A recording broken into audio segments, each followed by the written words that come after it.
morning, students.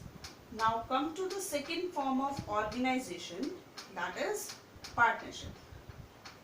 It is a very important topic as it helps you in class 12th also. Right? What is partnership? As you all know, as the business expands, one needs more capital and larger number of people to manage the business. In such a situation, people usually adopt the partnership form of organization. Right? It means जब two या more than two partners आपस में join होते हैं काम करने के लिए, ठीक है, और काम कैसा होना चाहिए? लीगल होना चाहिए. That means कि आपने कोई ऐसा काम करना है जिसमें आपको क्या हो? प्रॉफिट अर्न हो, और उस प्रॉफिट को आप क्या करोगे? डिस्ट्रीब्यूट करोगे. ऐसी कंडीशंस में हम पार्टनरशिप फॉर्म को अडॉप्ट करते हैं. ठीक है, इसमें आपका कैपिटल भी रेज हो जाती है, बिजनेस का साइज भी रेज हो जाता है. ठीक है, ओके. आप फिगर में यहाँ पर देख रहे होंगे. Suppose there is one partner A, B, C and D. आपके पास 4 अलग अलग पार्टनर्स हैं, अलग अलग पर्सन्स हैं.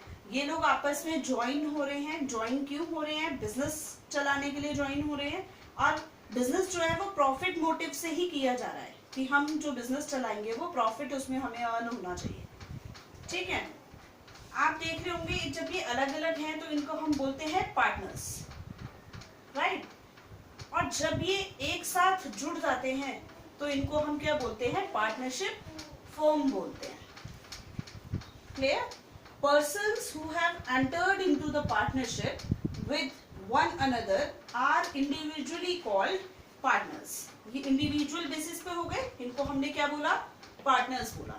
And collectively called partnership firm. Right? A partnership firm has no separate legal entity apart from the partners constituting it. इसमें क्या होता है? आपके टोटल जितने भी पार्टनर्स हैं, वन एक्टिंग फॉर ऑल. ठीक है, इन सारे पार्टनर्स में से अगर कोई एक पार्टनर किसी काम के लिए भी एक्ट कर सकता है, सबके बिहाफ पे अगर एक पार्टनर भी अगर काम करता है तो वो भी सही माना जाता है. राइट? एंड प्रॉफिट्स जितने भी होंगे उनको ये सब क्या करेंगे? शेयर करेंगे. आपके केस में अगर प्रॉफिट होता है तो भी वो आपस में शेयर करेंगे, लॉसेस होते हैं तो भी वो आपस में शेयर करेंगे. Okay, now come features of partnership firm. आप लोगों ने सोल प्रोप्राइटरशिप के फीचर्स पढ़े थे. Now it's second part, features of partnership firm. First feature of partnership firm is formation. Formation means इसको कैसे फॉर्मेट किया जा सकता है, हम कोई पार्टनरशिप फर्म कैसे चला सकते हैं, कैसे बना सकते हैं, क्या हमें इसके लिए फॉलो करना पड़ता है. ठीक है, partnership firm is governed bye partnership act 1932. ठीक है, ये पार्टनर गवर्न किससे हो रही है? Partnership act 1932. मीन्स इस एक्ट में सारे रूल, सारे रेगुलेशंस दिए गए हैं एक पार्टनरशिप फर्म को चलाने के लिए. अगर आप एक पार्टनरशिप फर्म खोलेंगे तो आपको इन रूल्स को फॉलो करना पड़ता है. ठीक है, पार्टनरशिप फर्म में आने के लिए आपको एक एग्रीमेंट बनाना पड़ेगा. अब एग्रीमेंट रिटन भी हो सकता है और ओरल भी हो सकता है. ठीक है, an oral agreement is equally valid, but in order to avoid disputes it is preferred that the partners have a written agreement. Right?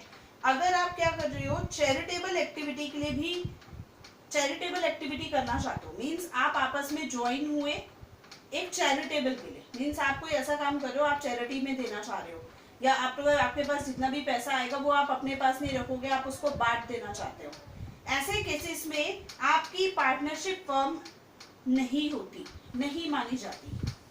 ठीक है, पार्टनरशिप एक्ट में कोई भी चैरिटेबल एक्टिविटी के लिए स्पेस नहीं है. Right? Now come to the second features of partnership firm, that is number of partners. कितने पार्टनर्स कम से कम होने चाहिए एक पार्टनरशिप फर्म को चलाने के लिए, ठीक है। Minimum there are 2 partners in a partnership firm, कम से कम 2 पर्सन्स तो चाहिए अगर आपको पार्टनर्स बनने हैं। अगर सिंगल पर्सन चलाएगा तो वो सोल प्रोप्राइटर बन जाएगा, जो आप लास्ट वीडियो में देख चुके हैं। नेक्स्ट, मैक्सिमम नंबर कितने होने चाहिए? मैक्सिमम नंबर के लिए आपके पास 2 अमाउंट दी गई है, 2 वैल्यूज गिवन है। One is 100। 100 किसके अकॉर्डिंग है? कंपनीज एक्ट 2013 के according maximum number of partners 100 है, बट कंपनीज रूल्स 2014 के अकॉर्डिंग मैक्सिमम नंबर 50 है, राइट। आपको डिपेंड करेगा क्वेश्चन में आपसे क्या पूछा जा रहा है। अगर कंपनीज एक्ट 2013 के अकॉर्डिंग पूछा जाएगा तो that is 100, and companies rules 2014 के अकॉर्डिंग दैट इज 50, ठीक है। Okay, now come to the third part, liability. Liability, the partners of a firm have unlimited liability. ये जितने भी पार्टनर्स हैं they all have unlimited liability, ठीक है। Unlimited liability means कि पर्सनल एसेट्स भी यूज हो सकते हैं बिजनेस में, means personal assets may be used for paying debts in case of business assets are insufficient to pay business debts. आप अगर अपने बिजनेस के डेब्ट्स को नहीं दे पा रहे हैं तो आपके पर्सनल एसेट्स भी क्या होंगे? यूज होंगे, उसमें आपको उसको सेल करके भी उसके पैसे देने होंगे, ठीक है। Now, the partners are jointly or individually liable for the payment of the debts. Partners को चाहे ज्वाइंट होके आपस में बराबर बराबर ज्वाइंट होके पैसे देने पड़े। सपोज आपको 10 लाख रुपए देने थे, आप टोटल 5 पार्टनर्स हो, तो आप लोग कितने रुपए दोगे? एक पर्सन के ऊपर कितने रुपए चार्ज होगा? 2 लाख रुपीस हो जाएंगे। तो आप लोग ज्वाइंटली मीन्स आपने 2 लाख रुपए ज्वाइन करके क्या करा? आपने अपनी लायबिलिटी पे ऑफ कर दी। और इंडिविजुअली का मतलब है आप सारे पार्टनर्स के बेसिस पे कोई एक पार्टनर भी दे सकता है, ठीक है, बट आप उनसे फर्दर रिकवर भी कर सकते हैं। आपको सपोज जो भी अमाउंट आपका है वो अमाउंट आप उनको वापस दे सकते हैं। अगर 5 पार्टनर है, अगर एक पार्टनर ने 10 लाख रुपीस दे दिए तो जो रिमेनिंग 4 पार्टनर्स हैं वो 2 लाख रुपीस जब उन पे होंगे तब वो उस पार्टनर को दे देंगे। तो लायबिलिटी ज्वाइंटली और इंडिविजुअली दोनों है, आप कैसे भी पेमेंट कर सकते हैं, right. Now the fourth point is your risk bearing. जब प्रॉफिट्स ये लोग एक साथ क्या करते हैं? ज्वाइन करते हैं, प्रॉफिट्स एक साथ शेयर करते हैं, तो रिस्क को भी ये लोग क्या करते हैं? एक साथ ज्वाइंटली ही क्या करेंगे? बियर करते हैं। The partners bears the risk involved in running a business as a team. आप देख रहे होंगे कि जितने भी पार्टनर्स यहाँ पर काम कर रहे हैं ये सब एक एज अ टीम वर्क काम कर रहे हैं, ठीक है।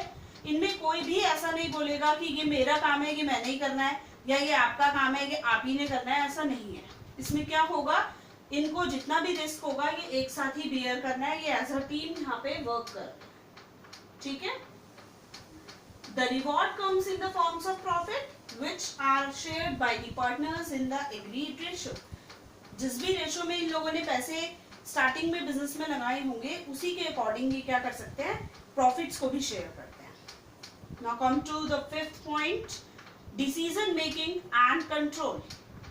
Decision making and control means कि कौन डिसीजन लेता है। जैसे सोल प्रोप्राइटरशिप में क्या होता था? डिसीजन कौन लेता था? एक सोल प्रोप्राइटर खुद लेता था, बट पार्टनरशिप में क्या होता है? म्यूचुअल कंसेंट जरूरी है। म्यूचुअल कंसेंट मीन्स आपस में इन सब की हामी होनी जरूरी है। किसी भी डिसीजन को लेने के लिए इन सब पार्टनर्स का कंसेंट लेना जरूरी होता है, और ये लोग ज्वाइंट एफर्ट्स करते हैं, ठीक है। अगर ये ज्वाइंट एफर्ट्स नहीं करेंगे तो आपका बिजनेस आगे सक्सेसफुल नहीं रहेगा। Clear? Decisions are generally taken with the mutual consent. The activities of the partnership firm are managed through the joint efforts of all the partners. Now your next point is continuity. Partnership firm कब तक continue रह सकती है?